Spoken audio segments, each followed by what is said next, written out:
अभी लड़के लाइव नहीं हुए, अभी 1 मिनट और टाइम है लाइव होने में।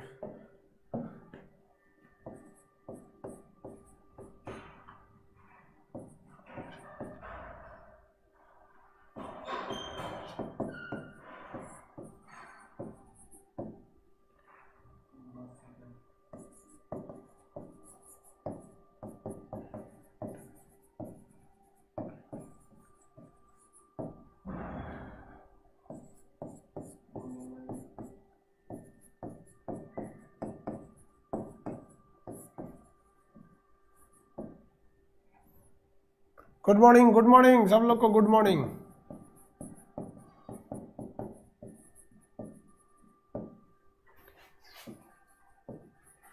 सब लोग को very very good morning.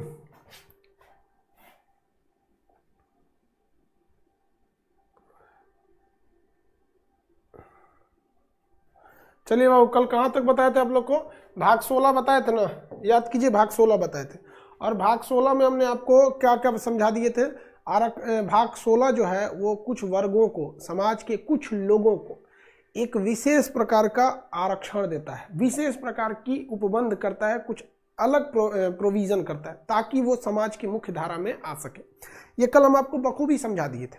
Lok Sabha में SC ST जाए और अपने समाज के लिए कुछ ज्यादा काम कर सके। हालांकि आप देखें कि वहां आरक्षण है लेकिन वो कुछ खास काम नहीं करते हैं।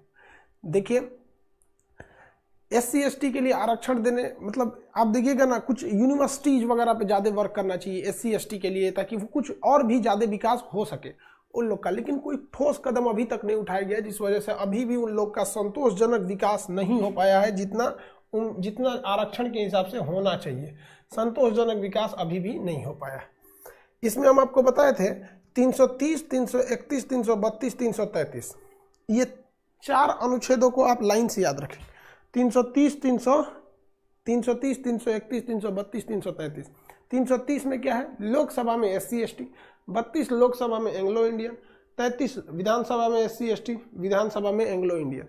देखिए अलग अलग राज्यों में विधानसभा की सीटें अलग अलग हैं, इसलिए हम कभी कंफर्म नहीं बता पाएंगे कि भाई उस राज्य में SC के लिए कितना है, उस राज्य के ST के लिए कितना है।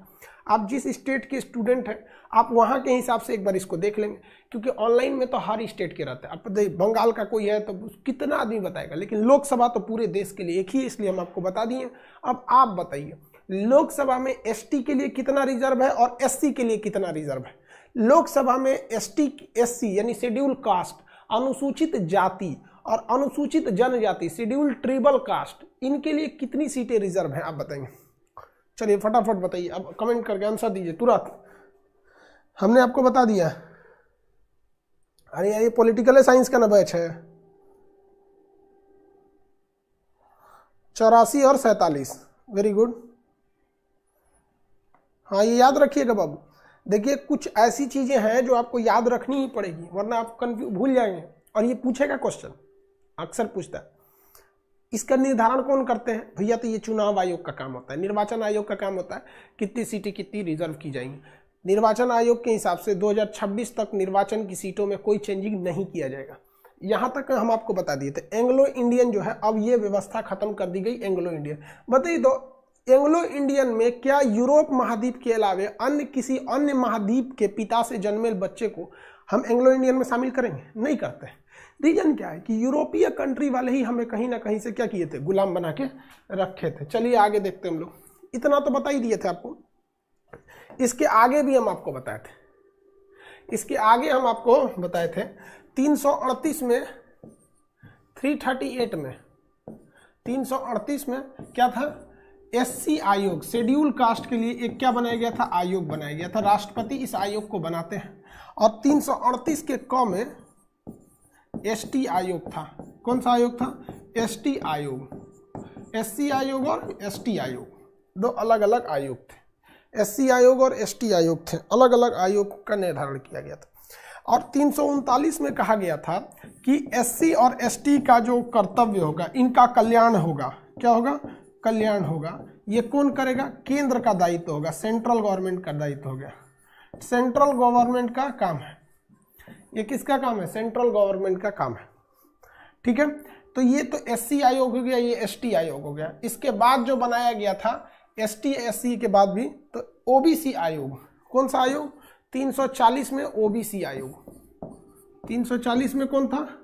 अच्छा OBC, other backward caste commission आयोग, other OBC commission, other backward commission. इसे हम लोग पिछड़ा आयोग भी कहते हैं, क्योंकि बैकवर्ड का मतलब ये होता है पिछड़ा, पिछड़ा आयोग, पिछड़ा वर्ग आयोग। कितने लोग बता सकते हैं पहला OBC आयोग यानी पहला पिछड़ा वर्ग आयोग कौन था? पहला पिछड़ा वर्ग आयोग का नाम बताएंगे, फटाफट बोलिए।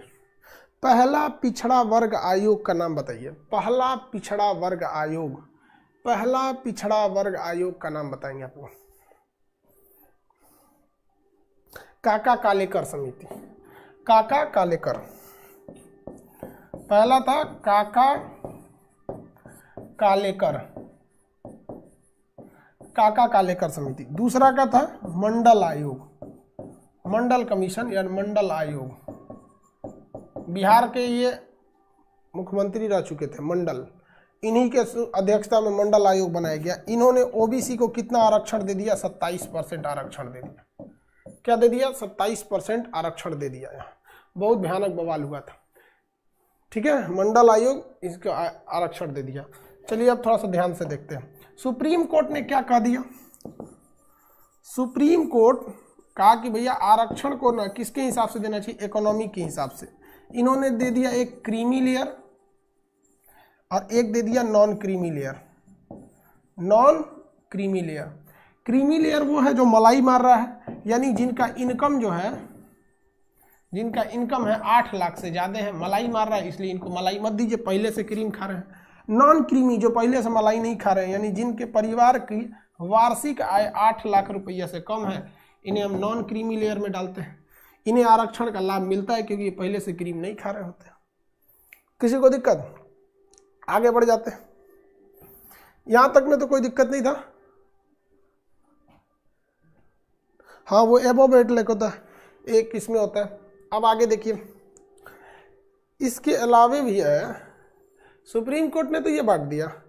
सेंट्रल गवर्नमेंट जो है, सेंट्रल गवर्नमेंट, देखिए सेंट्रल गवर्नमेंट, सेंट्रल गवर्नमेंट का कहना है कि भैया हम जो है जितने भी पिछड़ा वर्ग हैं, पिछड़ा वर्ग, इनके लिए हम एक ही नियम रखेंगे, कोई नियम कानून नहीं रखेंगे, हम बस इसे कहेंगे other backward cast OBC। Central government इसे कह दिया कि भैया हम OBC ही रखेंगे, दूसरा हम कोई झमेला नहीं रखेंगे, हमारे हिसाब से ये OBC है। ये सेंट्रल गवर्नमेंट का दिया। सुप्रीम कोर्ट के डिसीजन के हिसाब से creamy layer non creamy layer decide हो गया। सुप्रीम कोर्ट ने कहा कि भैया हम इतना तामझाम नहीं रखेंगे, हम बस क्या मानेंगे? पिछड़ा वर्ग आयोग। इसलिए आप सेंट्रल गवर्नमेंट का फॉर्म भरिएगा ना, तो उसमें पूछता है आप जनरल है, जनरल को कहता है अनरिजर्व, UR कर देता है। जनरल को क्या कर देता है? अनरिजर्व UR करता है। या OBC है, या फिर SC है, या ST है, या स्वतंत्रता सेनानी है, इसी सब में डाल देता है। लेकिन स्टेट गवर्नमेंट झमेला कर देती है। स्टेट गवर्नमेंट को चुनाव जीतना है, इसलिए स्टेट गवर्नमेंट ने मारा, इसको रद्द कर दिया। स्टेट गवर्नमेंट के हिसाब से अलग है। ध्यान से समझिए कि मटेरियल में नहीं है, थोड़ा सा मटेरियल में है लेकिन इस डिजाइन से नहीं है। मटेरियल तो किताब की शक्ल में होता है, पढ़ाते तो हम लोग ऐसे हैं। गवर्नमेंट, स्टेट गवर्नमेंट जो है ये OBC को कई टुकड़ों में बांट दिया। अदर बैकवर्ड कास्ट को इसने 2 टुकड़ों में बांट दिया। कितने टुकड़ों में बांट दिया? 2 टुकड़ों में बांट दिया। ध्यान से समझिएगा। एक को कहा गया एक्सट्रीमली बैकवर्ड क्लास, यानी बहुत ही पिछड़ा है, या फिर इसी को कहा गया most backward class. Most backward class, extremely backward class या मोस्ट बैकवर्ड क्लास, इसे कहा गया ये है BC1, बैकवर्ड क्लास कैटेगरी 1। इसी को क्या कहा गया? बैकवर्ड क्लास कैटेगरी 1, यानी ये एक ही का नाम है BC1। इसी को कहते हैं शेड्यूल 1। इसी को क्या कहते हैं? शेड्यूल 1, BC शेड्यूल 1 या फिर BC1। दूसरा इन्होंने बांटा कि बैकवर्ड क्लास। इन्होंने क्या किया? बैकवर्ड क्लास, दूसरा रख दिया, ये बहुत ज्यादा पिछड़ा नहीं है, बैकवर्ड क्लास, इसे रख दिया गया बीसी शेड्यूल 2 में। याद रखने का तरीका देखिए, बीसी बैकवर्ड क्लास कितना अक्षर है, 2 अक्षर है, तो इसके आगे लिख दीजिए दो, बीसी 2। तो यह बाबू बीसी को ही हम लोग क्या कहते हैं, बीसी 2 कहते हैं। बीसी को ही क्या कहते हैं, बीसी 2 कहते हैं, बीसी 2। इसे कहते हैं अत्यंत पिछड़ा। इसे क्या कहेंगे, अत्यंत पिछड़ा, उसे कहेंगे पिछड़ा, उसे क्या कहेंगे, पिछड़ा। तो ये हो गया भैया अत्यंत पिछड़ा, अत्यंत पिछड़ा, पिछड़ा वर्ग, बहुत ही ज्यादा पीछे है बट अनुसूचित नहीं है, और इसे क्या कहते हैं, पिछड़ा वर्ग, पिछड़ा वर्ग। और ओबीसी को क्या कहते हैं, अन्य पिछड़ा वर्ग, अदर बैकवर्ड क्लास, अन्य पिछड़ा वर्ग। तो भैया स्टेट गवर्नमेंट ने हमारा रद्द कर दिया, स्टेट गवर्नमेंट ने क्या कर दिया, रद्द कर दिया। अब आपको अपनी जाति पूछनी रहेगी तो कंफ्यूज हो जाएंगे, कभी पूछ देता है आप ओबीसी में किस में आएंगे, शेड्यूल 1 या शेड्यूल 2। तो 1 और 2 इसी को कहता है, शेड्यूल जो होता है वो इसी को कहा जाता है शेड्यूल, शेड्यूल 1 या शेड्यूल 2। एनेक्स्चर वही हो गया, एनेक्स्चर 1, इसे क्या कह सकते हैं, एनेक्स्चर 1, इसे एनेक्स्चर 1 कहिए और उसे एनेक्स्चर 2 कहिए। ये हो गया आपका एनेक्स्चर 1 और एक हो गया एनेक्स्चर 2। आप फॉर्म भरते वक्त इसको देखे हैं कि नहीं देखे हैं,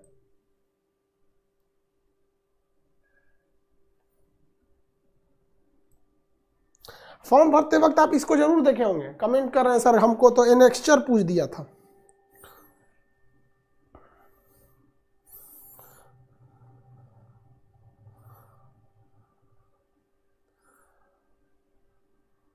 किसी को दिक्कत, एनेक्स्चर 1 एनेक्स्चर 2 क्या है ये, भैया देखो एक और लाइन जोड़ देते हैं, कैसे जोड़ दे, इसको मिटा के। भाई देखो हम तो बोलते वक्त में बोले ही थे आपको, इसी BC1 को, ये क्या है, BC1 है, इसी को हम लोग क्या कहते हैं, एनेक्स्चर 1, या इसी को कहते हैं शेड्यूल 1, इसी को कहते हैं अत्यंत पिछड़ा, अत्यंत पिछड़ा यार, इसी को तो एनेक्स्चर कहिए या शेड्यूल कहिए। और ये क्या चीज हो गया, BC2 है तो इसी को कह दीजिए एनेक्स्चर 2, एनेक्स्चर 2 पिछड़ा वर्ग, पिछड़ा वर्ग,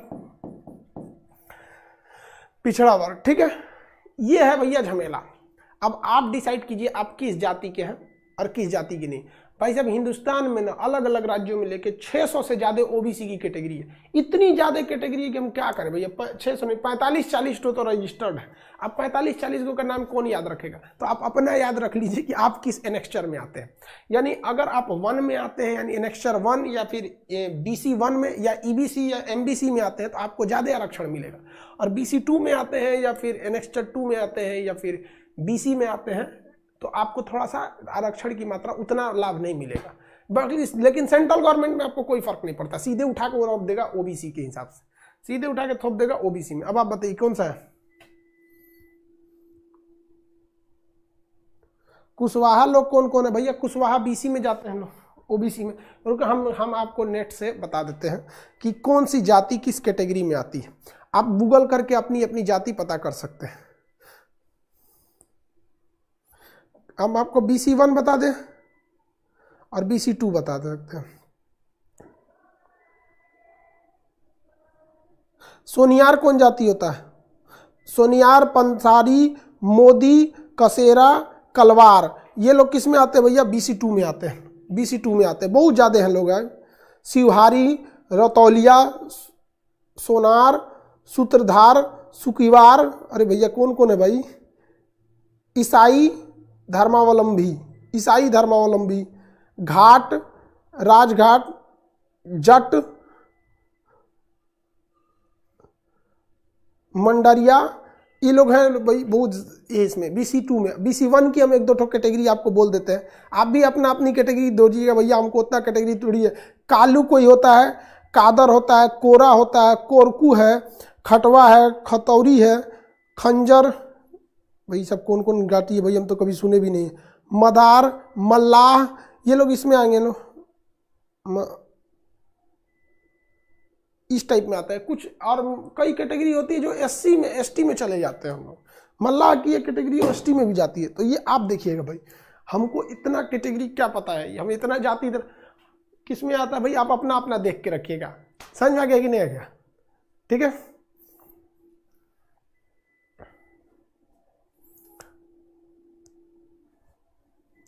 और जो भी है भाई हम गूगल से निकाल के देख लीजिए, गूगल गलती बताया होगा तो आप अपना समझिएगा कौन कौन से होते हैं। ये समझ में आ गया, ये बना लीजिएगा। इस तरह से मटेरियल में नहीं बना है, इसको आप बनाना है चाहे तो बना सकते हैं।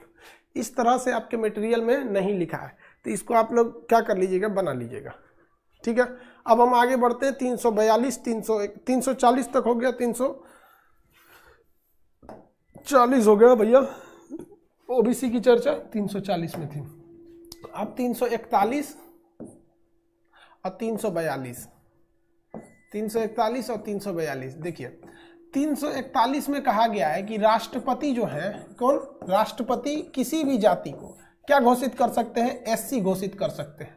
और यही राष्ट्रपति चाहेंगे तो किसी भी जाति को क्या घोषित कर सकते हैं, एसटी घोषित कर सकते हैं, एसटी घोषित कर सकते हैं। ये राष्ट्रपति की इच्छा है, लेकिन इसे कैंसिल करने का अधिकार संसद को है। कैंसिल करने का अधिकार संसद को है। ध्यान से समझिए क्या कहना चाह रहा है। मान के चलिए कि राष्ट्रपति रामनाथ कोविंद जी हैं, उन्होंने उठाकर किसी जाति को एसटी में डाल दिया। अब हम किसी जाति का नाम लेंगे तो जाति वाला घुसी आ जाएगा हमरा डाल दिया यहाँ पर, समझ में आ गया कि नहीं। सपोज हम एक काम करते हैं, मुस्लिम जाति को बोलते हैं। हिंदुस्तान में एक फायदा है, जानते हो क्या है, जाति में और धर्म में एक बात है कि अपने धर्म को कुछ बोल दो, अच्छा या खराब, कोई उतना विरोध नहीं करेगा, लेकिन दूसरे के धर्म के बारे में आप अच्छा भी बोलिएगा ससुरा पीछे पड़ जाता है। देखो क्या बोला साले ने। देखो भैया, मान के चलो मुस्लिम में 80% जो मुस्लिम होते हैं वो ओबीसी में ढकेल दिए जाते हैं। 80 क्या 90% मुस्लिम किस में ढकेल दिए जाते हैं, ओबीसी में। ठीक है। अनरिजर्व होता है यूआर यानी जनरल, इसमें 10% आते हैं। ये 10% कौन कौन से होते हैं भैया? एक होता है पठान, जो खान लिखते हैं लोग, एक होता है शेख, एक सैयद।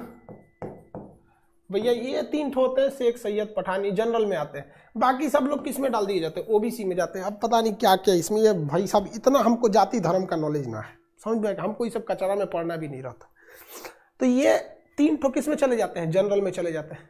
अब मान के चलिए कि राष्ट्रपति साहब ने पठान यानी खान को, इंडिया में जब वो हो रहा था ना, मुगल काल जब चल रहा था, मध्यकाल यानी जब दिल्ली सल्तनत का शासन था या मुगलिया सल्तनत थे, तो उस वक्त बहुत से लोग जो राजपूत वगैरह थे लोग, उन लोग को वो लोग मतलब किस में भेज दिए गए, पठान खान में बदल दिए गए थे। उस टाइम की बात है, तो सोच रहा 600-700 साल पहले की है, ऐसी ऐतिहासिक घटनाएं हैं सब। उस सबको उस पर नहीं करते हैं, लेकिन हम अभी समझा रहे हैं आपको कि मान के चलिए यहाँ से राष्ट्रपति साहब ने क्या कर दिया, 340 के तहत पठान को उठा के एसटी में घोषित कर दिया कि कल से खान सब क्या कहलाएंगे, एसटी कहलाएंगे। भेज दिया, आरक्षण मिलेगा। समझ आ गया कि नहीं आ गया? तो ये राष्ट्रपति की मर्जी। वो कहेंगे ना इसमें नहीं, ये ठीक नहीं है, हम इस ज्यादा लाभ उठा लेंगे, एससी में भेज देते हैं, तो उठा के भेज सकते हैं राष्ट्रपति। तो किस जाति को एसटी में रखना है और किस जाति को एससी में रखना है, किसे शेड्यूल कास्ट रखना है और शेड्यूल ट्रिबल किसे रखना है, ये डिसीजन कौन लेते हैं, राष्ट्रपति साहब लेते हैं। ये डिसीजन राष्ट्रपति साहब लेते हैं। लेकिन इनके डिसीजन को कैंसिल कौन कर सकता है, बताइए? इनके डिसीजन को कैंसिल कौन करेगा?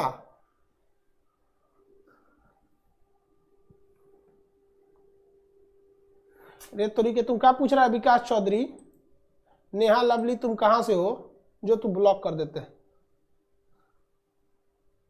सर जाति किसने बांटा? भैया उस टाइम हम नहीं थे, जाति किसने बांट दिया? देखो इतिहास जब पढ़ाएंगे ना, तो जो धर्म ग्रंथों की शुरुआत होती है वो वैदिक काल से होती है। तो ऋग्वेद में कहा गया है कि जाति का निर्धारण उसके काम के हिसाब से करना चाहिए। काम के हिसाब से यानी अगर दूसरे को ज्ञान दे रहा है या दूसरे को शिक्षा दे रहा है तो वो ब्राह्मण कहलाएगा। यानी अगर ऋग्वेद के हिसाब से देखेंगे ना तो हम किस में चले जाएंगे, हम ब्राह्मण में चले जाएंगे, क्योंकि हम क्या कर रहे हैं, आपको ज्ञान दे रहे हैं या शिक्षा देने का काम कर रहे हैं, दीक्षा दे रहे हैं आपको, तो हम ब्राह्मण में चले जाएंगे। और ऋग्वेद में कहा गया है कि यदि कोई दूसरे की रक्षा करता है तो उसे क्षत्रिय की श्रेणी में डाल देंगे। तो जितने पुलिसकर्मी हैं, जितने डॉक्टर ये लोग हैं, डॉक्टर वगैरह लोग जान बचाते हैं, ये लोग, समझ में आ गया कि नहीं आ गया? या फिर सैनिक हैं लोग जो जान बचा रहे हैं हमारे, तो वो कोरोना से लड़ने वाले वो क्या हो गए? क्षत्रिय हो जाते हैं। तो क्षत्रिय का काम क्या होता है? जान बचाने वाला। समझ में आ गया कि नहीं? जान बचा। जितने व्यापारी हैं वो वैश्य की कैटेगरी में चले जाएंगे। वैश्य किसे कहा जाता है? वैश्य व्यापारी को कहा जाता है। ससुरा कहीं का वैश्य और वैश्या में जमीन आसमान का अंतर होता है, दोनों को मिला मत देना, सीबीएसई वालों को थोड़ा समझने में दिक्कत होता है। वैश्य से बना हुआ है व्यापारी, समझ में आ गया कि नहीं? तो थोड़ा सा ध्यान से समझिएगा, मात्रा उतरा गलती उलती नहीं दिखे। वैश्य मतलब व्यापारी, तो जितने आप लोग में व्यापारी लोग हैं वो वैश्य की कैटेगरी में चले जाएंगे। और कहा गया है उसी ऋग्वेद में कि अगर आप दूसरे के यहाँ पैसे लेकर काम करते हैं, यानी वेतन पे काम करते हैं, और वो तब आप कहलाएंगे शूद्र कहलाएंगे। क्या कहलाएंगे? शूद्र। शूद्र यानी आप जितने लोगों की नौकरी हो जाएगी वो ऋग्वेद के हिसाब से क्या हो जाएंगे? शूद्र हो जाएंगे। समझ में आ गया कि नहीं आ गया? जितने लोग नौकरी कर रहे हैं ना, अब टीचर जो रहेगा वो ब्राह्मण में ही जाएगा, क्योंकि वो नौकरी कर रहा है केवल किस लिए? ज्ञान देने के लिए। लेकिन अगर आप दूसरे की जगह नौकरी का काम कर रहे हैं, कहीं एसएससी में क्लर्क है, कहीं पे कुछ है, इनकम टैक्स ऑफिसर है, ये है वो, तो आप किस में चले जाएंगे? शूद्र कहला जाएंगे। तो ये ऋग्वेद के हिसाब से था। लेकिन ऋग्वेद के बाद आया था उत्तर वैदिक काल। उत्तर वैदिक काल में कह दिया गया नहीं, वंश के हिसाब से हो जाएगा। अब वंश के हिसाब से तो हमारे धर्म ग्रंथ ही 2-3 बातें कह देते हैं। अगर आप ओरिजिनल धर्म ग्रंथ देखिएगा तो जाति का निर्धारण उसके काम के हिसाब से होना चाहिए, जो कहीं ना कहीं सही भी है। भारत के विकास में ये बहुत बड़ी एक बाधा आ जाती है। और जबकि आप आगे के धर्म ग्रंथों में देखेंगे तो जाति को वंश के हिसाब से बना दिया गया। खैर इस सब चीज़ों पर चर्चा इतिहास में करेंगे, जब आपको पढ़ाएंगे तब, जैसे ये पॉलिटी खत्म होगी इतिहास के बैच में। चलिए अब हम लोग ध्यान से देखते हैं। ये समझ में आ गया आप लोग को? 40 भाग खत्म हो गया। ये 340, 341, 342 समझ में आ गया कि नहीं?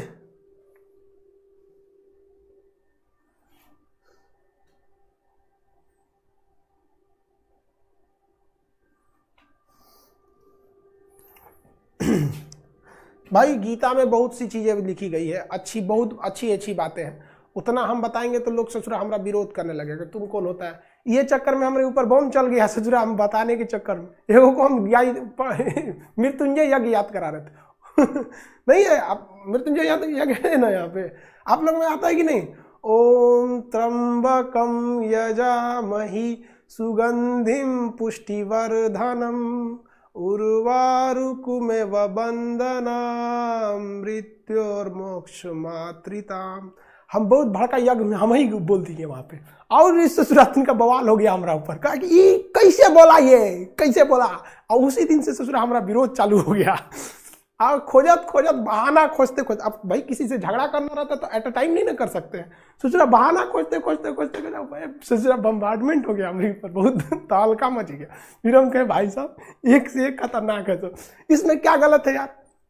बहुत मस्त लगता है धुन उसका यार। कुछ दिन पहले तो मेरे मोबाइल पे रिंगटोन भी वही था।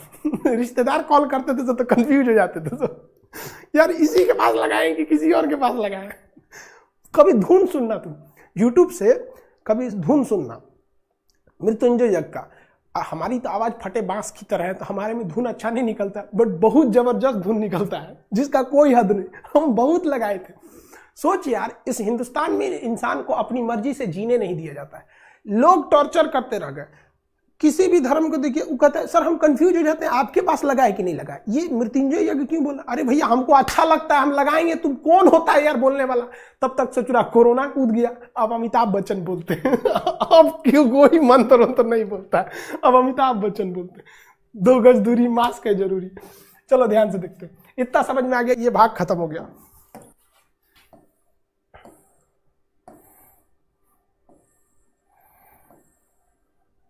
देखो भैया भाग 16 खत्म हो गया।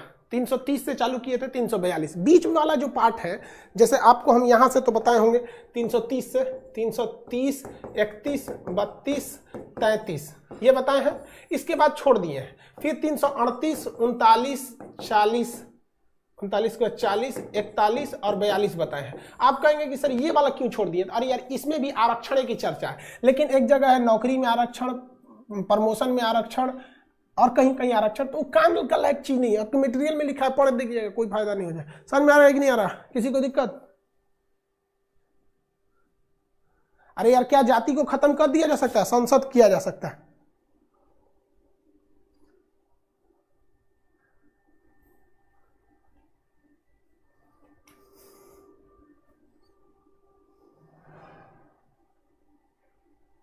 एक आदमी कह रहे हैं सर थोड़ा सा गलत बोल दिए लेकिन ठीक ठाक बोले। अरे यार एक बात बताओ कि आप हम उसके स्पेशलिस्ट नहीं ना है यार। एक बाहरी इंसान से, एक अमेरिका की व्यक्ति से आप कितनी तुलना कर सकते हैं कि भारत की संस्कृति को जानेगा? तो हम कितना जानेंगे? पता है हमारे हम बड़ी डर डर के स्लो को लोग बोलते हैं कि कहीं गलत हो जाएगा तो दूसरे मतलब निकाल। हमारे जो दोस्त हैं लोग ना, उसमें 99% 9999% सनातन वाले हैं। तो वो लोग ना थोड़ा थोड़ा मंत्र तो सुबेरे सुबेरे जाप करते रहते हैं, कभी गायत्री मंत्र, कभी हनुमान चालीसा, कभी ये वो, उन्हीं से सुन सुन को याद है। तो उतना बेहतरीन तो कभी नहीं हो सकता है ना, कभी होगा नहीं हो पाएगा। 2-4% तो गलती रहेगी ही ना, लेकिन तुल जाएंगे तो सोच रहा फिर तो हमको चैलेंज बड़ी खराब लगता है। तुल जाएंगे तो सोच रहा हम 1 महीना गैप छोड़ेंगे पढ़ाई लिखाई से और फिर याद करना चालू करेंगे 1 महीना में। चलिए आगे बढ़ते हैं भाग 17 पे। किसी को यहां तक में दिक्कत है तो बोलिए। भाग 17 आगे बढ़ा जाए। भाग 16 में किसी को दिक्कत, तो भाग 16 से हम अब आगे बढ़ते हैं थोड़ा सा आगे। देखिए पहले वक्त में अंग्रेजों ने SC ST पे ऊपर बहुत ज्यादा दबाव डाला। ST को अंग्रेजों ने ना आतंकवादी घोषित कर दिया था। बताइए, ST जाति को अंग्रेज ससुरा आतंकवादी घोषित कर दिया गया था। और क्यों आतंकवादी घोषित कर दिया गया? क्योंकि ST जो थे ये ज्यादातर जनजाति थे, जनजाति। ये जंगलों में निवास करते थे और जंगल को ही अपना आश्रय मानते थे। और जंगल को अंग्रेज काटते थे सब लकड़ी ले जाने के लिए, उससे नीचे कोयला निकालने के लिए। अब ये जनजाति विरोध कर देते थे सब कि नहीं होगा। अंग्रेज ससुरों को इन लोग को ना बहुत बुरा घोषित कर दिया, देशद्रोही घोषित कर दिया था कि इन लोग को मारो, क्योंकि हम लोग तो भैया अंग्रेजों के गुलाम थे। हम लोग को क्या मतलब बनता है? भगत सिंह को ससुरा देशद्रोही करके फांसी दे दिया सब। बताइए, उन लोगों के लिए तो हमारा देश प्रेम बुरा लगेगा ही लगेगा। लेकिन बाद में भारत सरकार ने 1949 में इस नियम को हमेशा के लिए क्या कर दिया? खत्म कर दिया। इस नियम को हमेशा के लिए क्या कर दिया? खत्म कर दिया। समझ में आ रहा है कि नहीं आ रहा? तो ये तो बहुत अच्छी बात हुई, ससुरा खत्म कर दिया। बताइए, वो लोग अपने प्रकृति के लिए लड़ रहे थे तो उनको ही देशद्रोही घोषित कर दिया था। इन चुट्टों को मारना चाहिए अंग्रेजों को बढ़िया से बजा बजा के।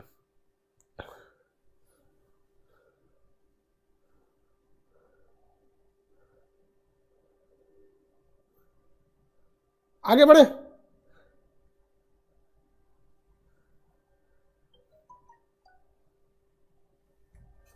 किसी को कोई दिक्कत? इस अंग्रेज जनजाति को अंग्रेजों ने क्या किया था? घोषित कर दिया था अलग। तो आप बताइए, थर्ड जेंडर यानी किन्नर को किस में रखा गया? किन्नर को किस में रखा गया? ओबीसी में। किन्नर को किस में रख दिया गया है? ओबीसी में रख दिया गया। अंग्रेजों ने घोषित कर दिया था तो इसे बाहर में 31 अगस्त 1949 में इसका प्रयास किया गया था। फाइनली 1952 में इस अधिनियम को खत्म कर दिया गया। तो जो जनजाति लोग थे वो लोग अपने आप के लिए स्वतंत्र 31 अगस्त को वो अपनी जातिगत स्वतंत्रता मनाते हैं कि हम इस प्रकृति को बचा रहे थे, हम पर्यावरण को बचा रहे थे। इसका नतीजा ये हुआ कि अंग्रेज साले खरगोश की औलाद वो सब हम लोग को क्या कर दिए? सब आतंकवादी घोषित कर दिया, सब देशद्रोही घोषित कर दिया गया। सब अंततः भारत का संविधान लागू हुआ और भारत सरकार का ध्यान इस ओर गया। 1950 में संविधान लागू हुआ था और 1951 छोड़िए 52 में इस 31 अगस्त 1952 को इस अधिनियम को खत्म कर दिया गया जो अंग्रेजों द्वारा बनाया गया था। इसलिए जनजातीय लोग अपनी जातिगत स्वतंत्रता कब मनाते हैं? 31 अगस्त को मनाते हैं। 31 अगस्त को समय समय पर सरकार जो है जितने भी गलत कानून है उसे हटाते रहती है। जैसे बंधुआ मजदूर उन्मूलन, बॉन्डेड लेबर, जैसे बंधुआ मजदूर उन्मूलन। बंधुआ मजदूर समझते हैं किसे कहा जाता है? बंधुआ मजदूर किसे कहा जाता है? कोई आइडिया? बॉन्डेड लेबर किसे कहा जाता है?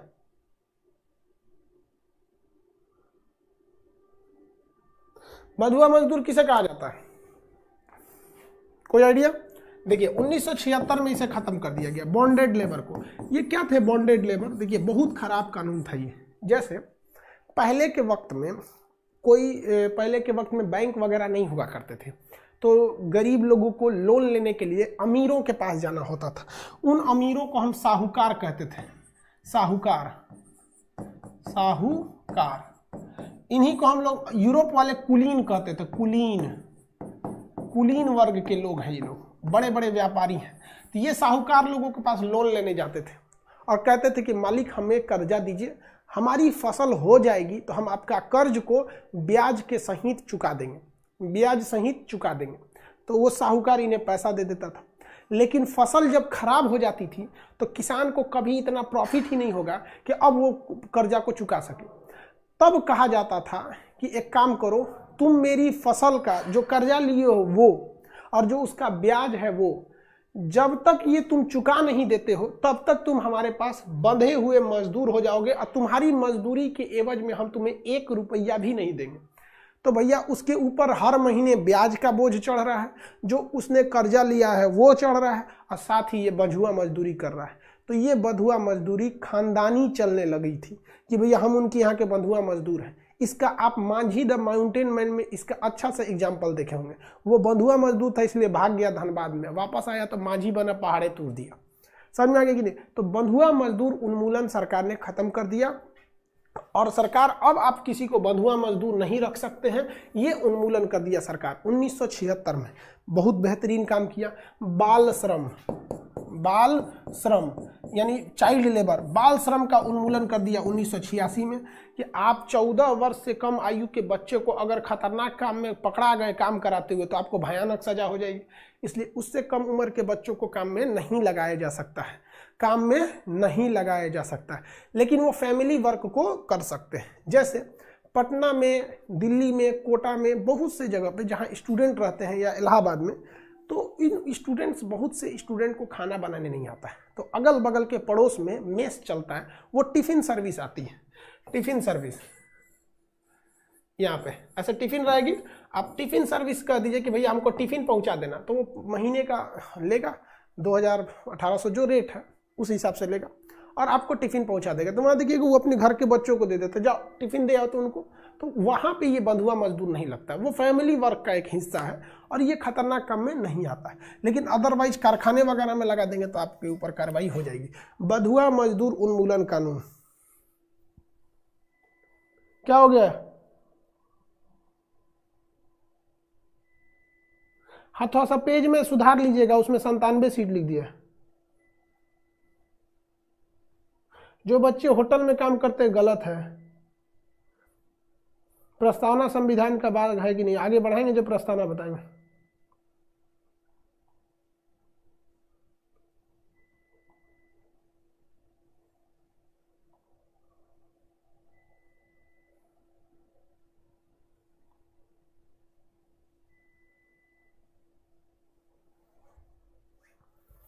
आगे बढ़े बाबू।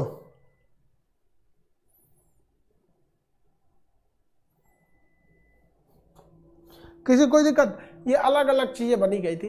अल्पसंख्यक आयोग बना दिया गया था 92 में, SC आयोग बना दिया गया 93 में। तो ये कई चीजें आगे जाके आप लिए बनाई गई थी। एक और कमेटी बनी थी मुस्लिम के लिए, एक कमेटी का गठन किया गया था मुस्लिम के लिए, Sachar committee. Sachar committee, Sachar committee. Sachar committee ने क्या कहा था कि भैया मुसलमानों की स्थिति तो और दयनीय है। असहियों बात है, पढ़ता उड़ता तो है नहीं सब, बहुत कम मुस्लिम पढ़ता है। सच्चर कमेटी ने यही कहा था कि भैया इन लोग को पढ़ाई उड़ाई से मतलब ही नहीं। एक बात बताओ यार, हमको बड़ी खराब लगता है एक चीज, मुसलमान खुलेआम कहता है सब, माइक पे चढ़ के, देखो ध्यान से, माइक पे चढ़ के तकरीर देता है कि दुनियावी तालीम हासिल करने से कोई फायदा नहीं है। मतलब वो पढ़ाई पढ़िए जो दुनिया के काम में आता है, उसकी कोई फायदा नहीं। अरे भैया दुनियावी तालीम नहीं पढ़ते ना तो ये माइक में कोई भोंपू लेके नहीं चिल्ला सकता था। ये किसी मदरसा में ये नहीं पढ़ाया गया कि माइक कैसे बनाना है, समझ आ गया ना? तो फिर ऐसे ही चिल्लाइए यहाँ पे। हद यार, टीवी पे आके एक आदमी बोल रहे थे कि टीवी देखना हराम है। यार हमारा दिमाग काम नहीं कर रहा था। मतलब आप हम लोग को इतना पागल क्यों समझते हो यार? दुनियावी तालीम, देखिए बात समझिए, हिंदुस्तान का जो कल्चर है ये आगे क्यों चला गया और हम ही से टूटा पाकिस्तान पीछे क्यों चला गया? देखिए, आप कुछ लोग कहेंगे कि सर पाकिस्तान का तो एरिया कम है। एरिया से कोई फर्क नहीं पड़ता। हमसे कम एरिया जापान का है तो जापान पीछे है क्या? हमसे तो टुच्ची बराबर सिंगापुर है, क्या हमसे पीछे है? नहीं, एरिया डिपेंड नहीं करता है।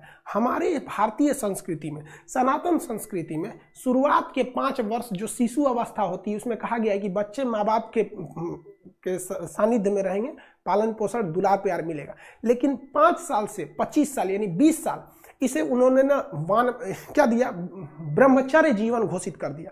कहा कि इसमें वो लड़कीबाजी का चक्कर नहीं करेगा और गुरु के साथ उसके आश्रम में बैठ के शिक्षा लेगा। तो ये हमारी संस्कृति है कि जब शुरुआती 25 साल तक उसको क्या दीजिए, शिक्षा दीजिए कि वो कैसे कैसे पढ़ाई कर सके। अब उस समय जो शिक्षा थी दी जाती थी, लेकिन पाकिस्तान में क्या मतलब है ससुरा शिक्षा देने की। सबसे पहले सबसे बड़ी शिक्षा ससुरा जन्नत मिलना चाहिए, जन्नत मिलेगा, जाओ वहां पे, मिल तो गया जन्नत पाकिस्तान को। तो बहुत अंतर आता है। तो सच्चर कमेटी ने कहा था कि भाई साहब इन लोग का बहुत कम विकास है, और ये बात हकीकत भी है, इन लोग का कोई खास विकास है नहीं। आज भी इन लोग का रजिस्ट्रेशन है पंचर की दुकान पर, मीट काटने में, कुछ कुछ ऐसा। शिक्षा को आज भी यहाँ पर ज़्यादा महत्व नहीं दिया गया है। और महिला शिक्षा के नाम पे तो भाई साहब यहाँ बवाल हो जाता है। अब सोच नहीं सकते हैं, हमारे रिलेटिव में एक लड़की जो थी पढ़ाई लिखाई करके PhD कर ली थी, उससे सोचा कोनो शादी करने को तैयार ही नहीं था। मतलब मानसिकता देखो यार, अलग अलग टाइप की क्या हो जाती है, मानसिकता हो जाती है। तो इस सच्चर कमेटी ने डिसाइड किया गया था कि इनमें, लेकिन सच्चर कमेटी की बातों को लागू नहीं किया गया, क्योंकि भैया एक मुस्लिम कम्युनिटी भारत में बहुत बड़ी संख्या में है, इन्हें आरक्षण दिया जाए या ये किया जाए, इन्हें माइनॉरिटी के हिसाब से, OBC के हिसाब से तो आरक्षण मिलता ही है, अब अलग से नहीं दिया जाए। हालांकि सच्चर कमेटी ने कहा था कि इन्हें अलग से आरक्षण देने की ज़रूरत है, इन्हें शिक्षा। हम तो कहते हैं भैया आरक्षण इससे ज़्यादा जरूरी शिक्षा होती है, क्योंकि इस देश में शिक्षा है, आपको कोई नहीं रोक सकता है। आपको लोग भले 75 ठो राजनीति में कह दें ये है वो है, लेकिन आपका धर्म और आपकी बाधा, आपकी धर्म और आपकी जाति आपको आगे बढ़ने से नहीं रोक सकती है। उस वक्त भी भीमराव अंबेडकर इतना पढ़ लिख कर आगे चले गए, कोई रोका उन्हें? नहीं रोका, कहीं नहीं रोकती है। आपको बहाना जरूर है, हमको ये रोका गया वो रोका गया। गरीबी, जाति, धर्म, सामाजिक पृष्ठभूमि आपको आगे बढ़ने से नहीं रोक सकती। ये आपके जीवन का ये मार्ग है। अगर आपके रास्ते में ये बाधा आ रही है तो समझ जाइए कि आप सक्सेस होने जा रहे हैं, क्योंकि अगर रास्ते में कठिनाई न मिले और जीवन में अगर तकलीफ न मिले तो निश्चित समझ जाइएगा कि आप गलत रास्ते में जा रहे हैं, क्योंकि सफलता का रास्ता बहुत ही चुनौतियों भरा होता है। भाग 16 खत्म हो गया, भाग 17 चालू करते हैं। किसी को दिक्कत?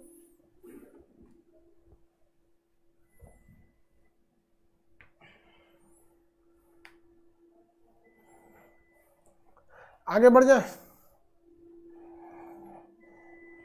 भाग 17। चलिए भैया पार्ट 17 देखते हैं, भाग 17,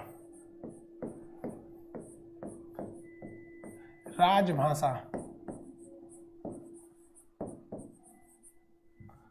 राजभाषा, ऑफिशियल लैंग्वेज।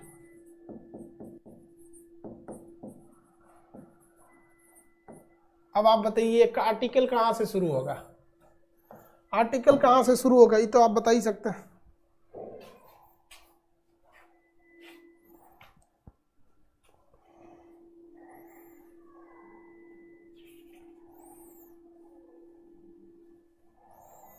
बताइए।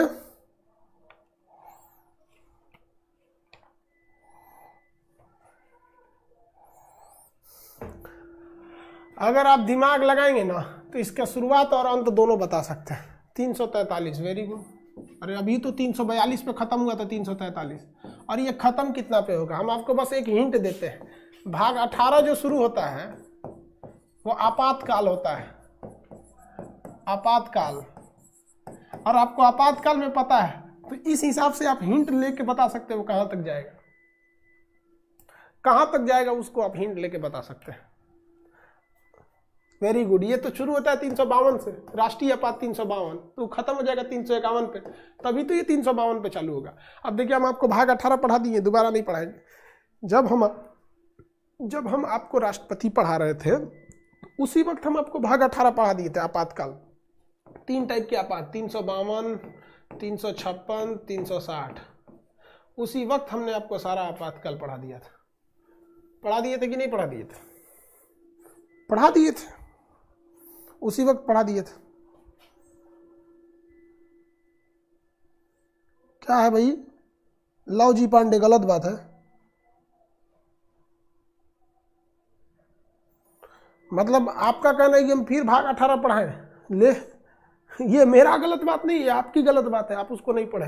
अब हम कहिएगा सर ABCD फिर से पढ़ा दीजिए। देखिए इस भाग को छोड़ दीजिए, पहले आप ये समझिए राजभाषा क्या होती है। राजभाषा क्या होती है, राज्य भाषा क्या होती है, राष्ट्रभाषा क्या होती है, क्षेत्रीय भाषा क्या होती है,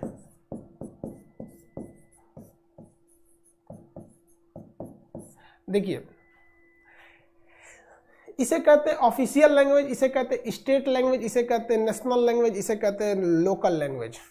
राजभाषा क्या होती है, राष्ट्रभाषा क्या होती है, राजभाषा क्या होती है। भैया देखिए राजभाषा का मतलब होता है पेपर वर्क।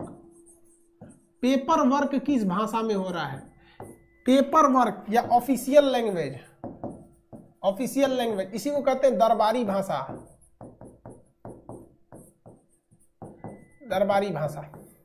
ये बताइए भैया हमारे देश में पेपर वर्क किस में होता है, या तो हिंदी में होगा या तो इंग्लिश में होगा, इसी में पेपर वर्क होता है।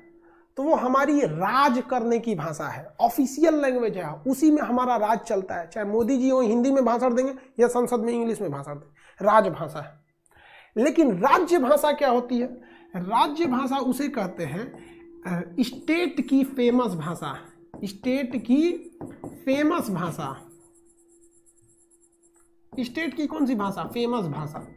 इसे हम क्या कहते हैं, उस राज्य की, देखिए राज नहीं है, राज्य है, स्टेट है, और ये राज है, राज स्टेट की फेमस भाषा। ये अलग अलग हो जाएगी, अलग अलग हो क्यों जाएगी भैया, आप देखिए गुजरात में बात करेंगे तो गुजरात की फेमस भाषा हिंदी तो है नहीं, केम छो, मजामा, गुजराती। गुजरात में क्या आ जाएगी, गुजराती। महाराष्ट्र में मराठी, मराठी। हाँ कुछ राज्यों की हिंदी भी हो जाएगी, जैसे यूपी में हिंदी हो जाएगी, मध्य प्रदेश में हिंदी हो जाएगी, दिल्ली में हिंदी हो जाएगी, हिमाचल प्रदेश में हिंदी हो जाएगी। तो ये सब की भाषा हिंदी हो जाएगी, कोई दिक्कत नहीं है, इनकी राजभाषा हिंदी हो जाएगी। लेकिन अगर आप वही देखेंगे जम्मू कश्मीर की, तो जम्मू कश्मीर की दो दो राज्य भाषाएं, जैसे बिहार देखेंगे तो बिहार में दो दो ठो है, हिंदी भी है और मैथिली भी है, हिंदी भी है और मैथिली भी है। अब बात करते हैं राष्ट्रभाषा,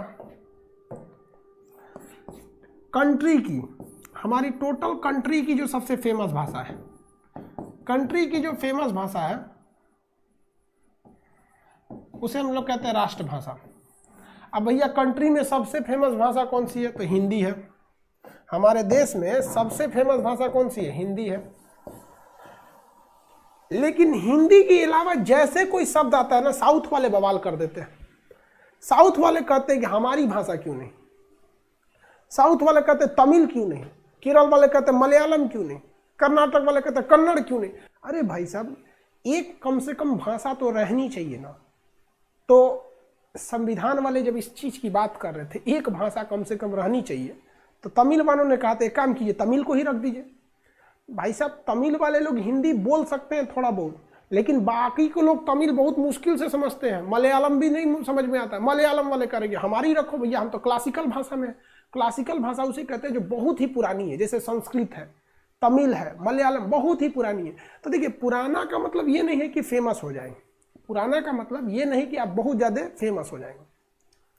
तो बहुत विवाद हो गया, इसलिए संविधान वालों ने कहा कि देखो भैया हम ये राष्ट्रीय भाषा छोड़िए देते हैं, क्योंकि बवाल हो जाएगा। अगर राष्ट्रीय भाषा बोलेंगे हिंदी तो भैया बंगाल वाले लोग विरोध कर देंगे कि हमारे वाले को राष्ट्रीय घोषित कर दीजिए, मराठी वाले कहेंगे हमारे वाले को घोषित कर दीजिए। समझिए भाई एक कम्युनिकेशन गैप इसलिए होता है कि आज भी आप हिंदुस्तान के नक्शा को खोलिएगा, आज भी अगर आप हिंदुस्तान की नक्शा को खोलेंगे तो आपको एक अजीब सा फीलिंग आएगी। एक आपको अजीब सी फीलिंग कहाँ आएगी, ध्यान से देखिएगा। आप जब इस एरिया को देखेंगे ना तो आपके दिमाग में एक अलग टाइप की फीलिंग आएगी, और इस एरिया को देखने के बाद, ठीक है। लेकिन वही अगर आप सेंट्रल एशिया, सेंट्रल इंडिया की बात करेंगे, ये वाला इंडिया, यहां तक की बात, ये तो आपको एक तो सहूलियत ये मिलेगी कि चलो भैया यहाँ हिंदी सब समझेंगे, यहाँ हिंदी हम सब समझेंगे। इस वजह से अगर आप देखेंगे तो इन लोगों की आपस में इंटरकनेक्टिविटी बहुत अच्छी है, लेकिन इन लोगों से उतनी इंटरकनेक्टिविटी नहीं है जिसमें सबसे महत्वपूर्ण काम करता है भाषा। इन लोग को आपस में इंटरकनेक्टिविटी ठीक ठाक है, लेकिन बाकी वाले से उतना बेहतर नहीं है। लेकिन ये लोग भैया मानने के लिए भी रेडी नहीं है। इन लोग का कहने की नहीं, हमारी ही भाषा को आप राष्ट्रभाषा घोषित कर दी। अब एक बात बताइए, अगर हम लोग तमिल की भाषा को राष्ट्रभाषा घोषित कर देते हैं तो यार हम लोग वैसे ही 10 साल लग जाएगा हम लोग को सीखने में कि तमिल कैसे बोला जाता है, समझ में आती है नहीं। लेकिन ऐसा नहीं कि तमिल भाषा खराब है या उनकी कल्चर खराब है, उनका कल्चर बहुत ही श्रेष्ठ है। आज भी बॉलीवुड की मूवी जो होती है वो साउथ की मूवी से ही ले ली जाती है। चाहे वो बाहुबली देखिए, साउथ की तो मूवी है बाहुबली, क्या गजब सीन दिया उसमें, कटप्पा। लेकिन एक चीज है भैया, साउथ की मूवी जब शूटिंग होती है ना, हीरो जब आता है ना तो फिजिक्स अपना नियम कानून भूल जाएगा, ये खटाखट ट्रेन पीछे, ऐसे जहाज देखेगा जहाज भड़क गया। यार कोई ग्रेविटी नहीं, कोई फिजिक्स का घर्षण काम नहीं करता है, कोई विस्कोसिटी, सरफेस टेंशन, कोई मतलब नहीं होता है। हीरो है ना अपने आप में न्यूटन, आइंस्टीन, एल्वा एडिक्सन सब है, फैराडे वगैरह सब धड़ाम। हीरोइनों खतरनाक होती हैं समाज, वहाँ की हीरोइन उतना हाँ ठीक है, हीरोइन हर जगह की एक जैसन होती है। हीरोइन का फिल्म में काम क्या होता है, लड़का उसको पटाएगा, उसके चक्कर में मार होगा, फिल्म खत्म। अगर फिल्म में से हीरोइन को हटा दीजिए तो मारे नहीं होगा। चाहे बाहुबली देख लीजिए चाहे चेन्नई एक्सप्रेस देख लीजिए, कहीं पे भी देखिएगा बिना इसके मार हो ही नहीं सकता है। तो हीरोइन को इसीलिए लाया जाता है कि मार हो सके, अदरवाइज में मार होगा क्यों भैया, कोई मार नहीं हो सकता। यही मार करा देती है सब, चाहे वो रियल लाइफ हो, जो सिनेमा घर में चलने वाली लाइफ को हम लोग क्या कहते हैं, रियल लाइफ हो, या फिर वो रियल लाइफ हो, तो रील पर चलने वाली जिंदगी हो कैमरा पे, या रियल लाइफ हो, मार यही कराएगी। चाहे आप देखिए बाहुबली सोचरी बहुते मार खा रहती है, तो खैर छोड़िए इस सब बात को, लड़की सब बुरा मान जाएगी सब। क्यों बुरा, लड़की क्यों बुरा मान जाती है सब पता है, सच बहुत कड़वा होता है, समझ में गया। चलो ध्यान से देखते हैं, आगे बढ़े। किसी को कोई दिक्कत, हम लोग के साथ एक लड़की पढ़ती थी, वो बहुत होशियार थी जहां वो देखती थी कोई लड़का मतलब अपना लिमिट क्रॉस कर रहा है ना, तो उससे कहती थी तुम बहुत उसको खूब तारीफ कर देगी, कहेगी तुम ऐसा नहीं करो। जानते हो मेरे जो हस्बैंड है ना वो बहुत बदमाश है, और कुछ मिला के बोल देगी। उसका कोई सगाई नहीं हुआ था, कोई शादी नहीं हुआ था, लेकिन वो बोल देती थी कि ऐसा ऐसा मैटर है। और पढ़ने में ठीक ठाक थी, अभी पता नहीं कहाँ है, विलुप्त हो गई, 10-15 साल पहले की बात। लेकिन आजकल ससुरा लड़का लड़की ससुरा इंडिया को तो चौपट कर दिया सब, यही सब मिलकर आधा तो यही में बिजी है। तो कैसे व्हाट्सअप मिल जाए, नंबर मिल जाए, लोल कहीं कैसे जरा कौन सी पढ़ाएगा आदमी। अभी कोनो का फोन आ जाएगा तो लाइफ छोड़ के चल जाएगा। चलो भाई देखो समझो, राजभाषा समझ में आ गया। राजभाषा क्या होता है, राजभाषा यानी राजभाषा अलग होती है, राज्य भाषा अलग होती है। अभी भी नहीं समझे, देखो अब मेन कहानी शुरू होती है। देखिए, संघ की राज्य भाषा,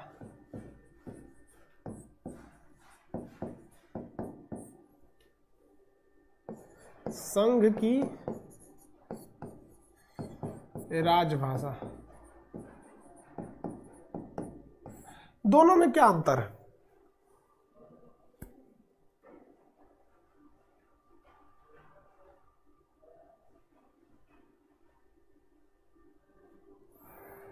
चलो ध्यान से देखो, तुम लोग का तुम लोग की जिंदगी में एक को बाधा है, तुम लोग को पता नहीं कौन, तुम लोग का दिल नहीं है, होटल है ससुरा, डेली कोई ना कोई तुम लोग को पसंद आ जाता है।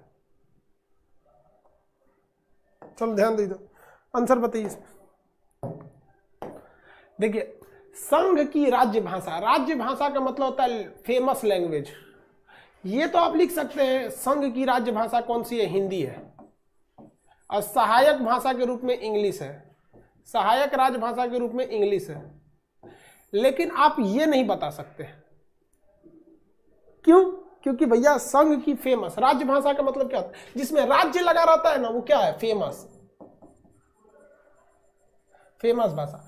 आप हिंदी कह सकते हैं, लेकिन ये ऑफिशियली डिक्लेयर नहीं है, क्योंकि जहां ऑफिशियली डिक्लेयर हो जाएगा साउथ वाले लोग बवाल कर देंगे। साउथ वाले लोग को पता नहीं क्यों अपनी भाषा का मतलब, भाषा को लेकर, भाई एक बात बताओ, हम ये थोड़ी कहते हैं कि आप अपनी भाषा छोड़ दो, हम ये नहीं कहते कि हम अपनी भाषा छोड़ दो।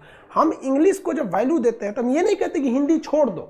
आप अपनी भाषा रखिए, लेकिन कम से कम हिंदी को आप वहाँ पे इस तरह से प्रमोट कीजिए कि हम लोग वहाँ आराम से जा सके।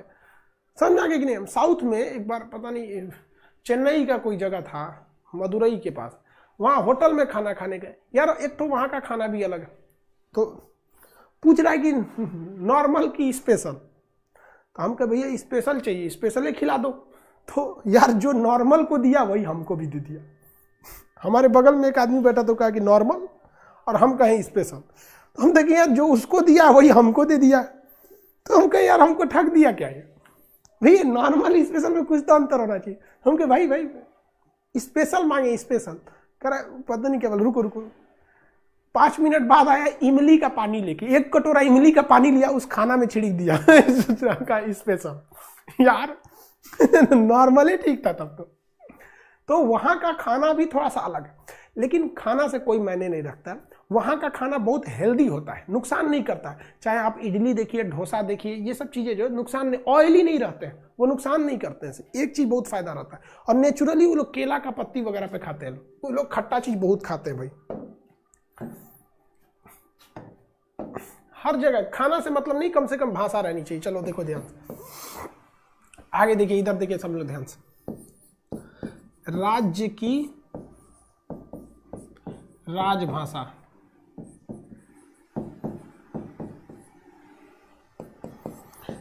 राज्य की राज्य भाषा। आप ये बताइए इसमें क्या होगा?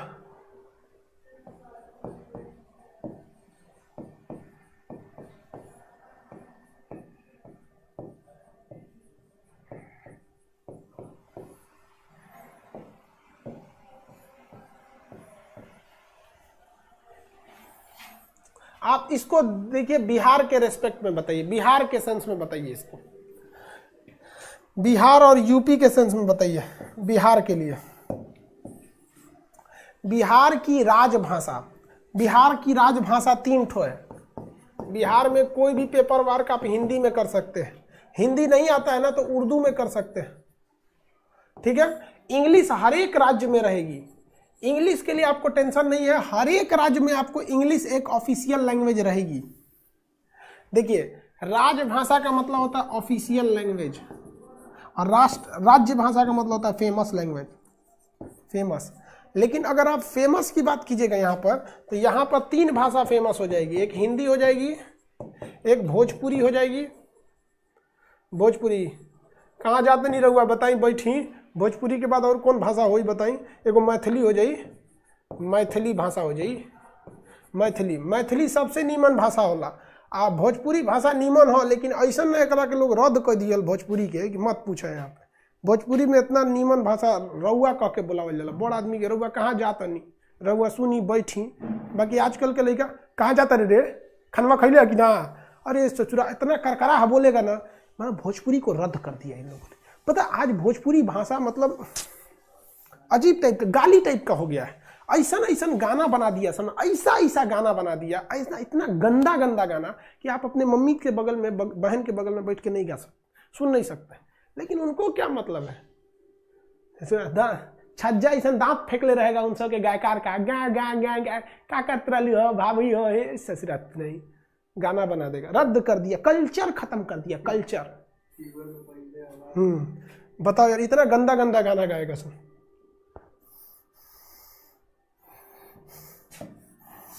चलो ध्यान से देख, हमको भोजपुरी बहुत अच्छी आती है बोलने, बट सर ऐसा ना ऐसा मतलब गाना, मतलब हम भोजपुरी बोलते हैं तो लोगों को लगता है ये गनो जानता होगा भोजपुरी का। अरे भाई सुने हैं तो जानते ही हैं। मैथिली बहुत अच्छी भाषा होती है।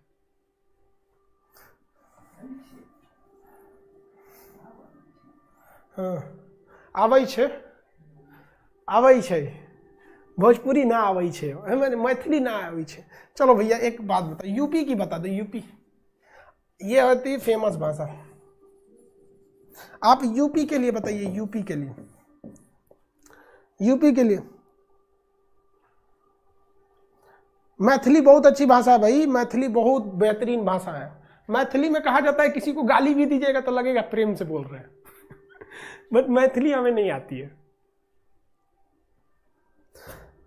हिंदी की तरह ही है, समझ जाते हैं मैथिली को, बट उतना मतलब फ्लुएंटली बोल नहीं पाते। बहुत अच्छी मीठी भाषा है मैथिली। चलिए यूपी के लिए बताइए।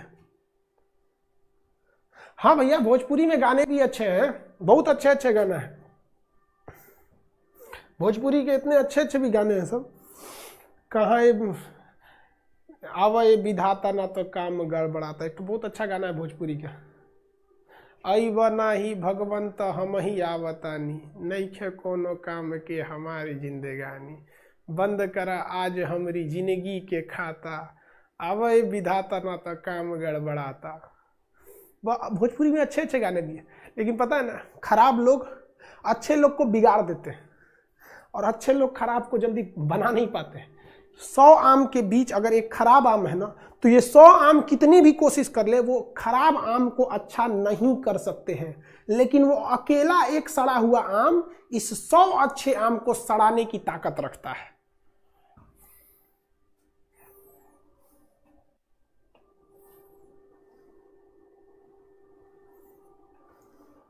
देखिए इसमें, देखिए फेमस भाषा में, देखिए राजभाषा है भैया यूपी की, तो हिंदी रहेगी। हिंदी, उर्दू और इंग्लिश तो सब में डाल दीजिएगा। इंग्लिश एक सहायक भाषा के रूप में, ये एक्सिलरी भाषा है। और फेमस भाषा में भैया यहाँ पे भी ना, अगर आप पूर्वांचल के एरिया में ना, तो यहाँ भी भोजपुरी बोली जाती है, यहाँ भी भोजपुरी। और यहाँ की ना एक अलग ही भोजपुरी है।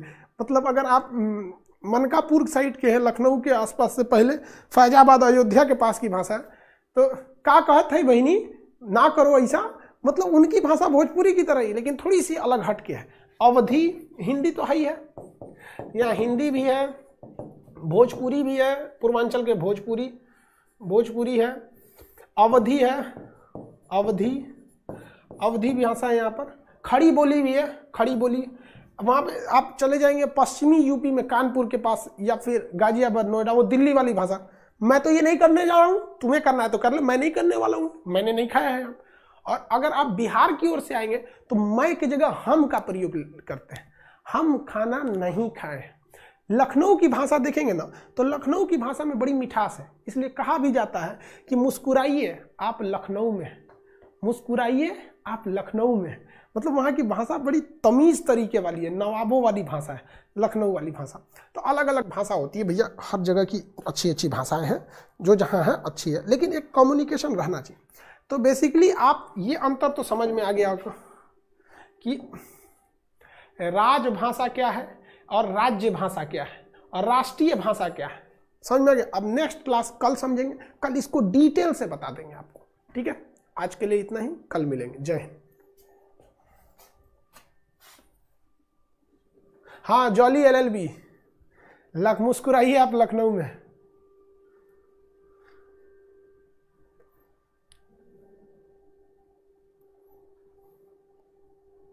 मगही भाषा भी है बिहार में।